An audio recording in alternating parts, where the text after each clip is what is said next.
आजची आपली रेसिपी आहे फेरणी. फेरणी म्हणजेच तांदळाची खीर. तांदूळ अर्धी वाटी तांदूळ तव्यामध्ये किंवा ह्याच्या तुमच्या भांडं कोणतं असेल त्याच्यामध्ये काय करायचे, गुलाबी रंगावर भाजून घ्यायचे. चांगले भाजून घ्यायचे गुलाबी रंगावर आणि त्यानंतर ते एका प्लेटमध्ये घेऊन 1 तासासाठी भिजत घालायचे. 1 तास झाल्याच्या नंतर ते छान भिजले जातात. आपल्याला हवे तसे ते भिजले जातात. आता 1 तास झालेला आहे, पाहू शकता तुम्ही तांदूळ छान भिजलेत. आणि हे तांदूळ काय करायचं, एका पोळपाटावर घ्यायचे आणि तुम्ही मिक्सरमध्येही ते काढू शकता, पण पोळपाटावर जाडसर रवाळ छान वाटले जातात म्हणून मी पोळपाटावरच वाटून घेत आहे. पोळपाट बेलण्याने ते असं रवाळ वाटलं जातं. तुम्ही मिक्सरमध्येही रवाळ काढू शकता, पण ते मिक्सरमध्ये जास्तच बारीक होतं. त्याच्यामुळं मी काय केले, पोळपाटावर ते वाटून घेते आहे. सगळे तांदूळ मी पोळपाटावर वाटून घेणार आहे.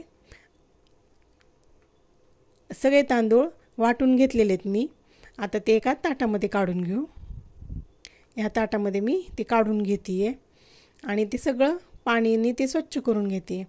त्यानंतर आता पातेलं ठेवून घेतलं आहे मी गॅसवर.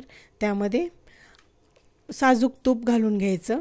त्याच्यामध्ये ड्रायफ्रूट्स टाकून परतून घ्यायचे तुपामध्ये. त्याच्यामध्येच मी काय केलेले, ओल्या नारळाचा किस करून घेतला आहे, तो पण टाकून घ्यायचा. त्यानंतर वाटलेले तांदूळ टाकून घ्यायचे आणि छान परतून घ्यायचं त्या तुपामध्येच. आणि ते परतल्याच्यानंतर मी काय केलं, 3 वाट्या दूध त्याच्यामध्ये टाकून घेतलं आहे आणि ते पुन्हा छान ढवळून घ्यायचं की जेणेकरून तांदळाच्या गुठळ्या होणार नाहीत. त्यामध्ये 1 वाटी साखर टाकून घेतली,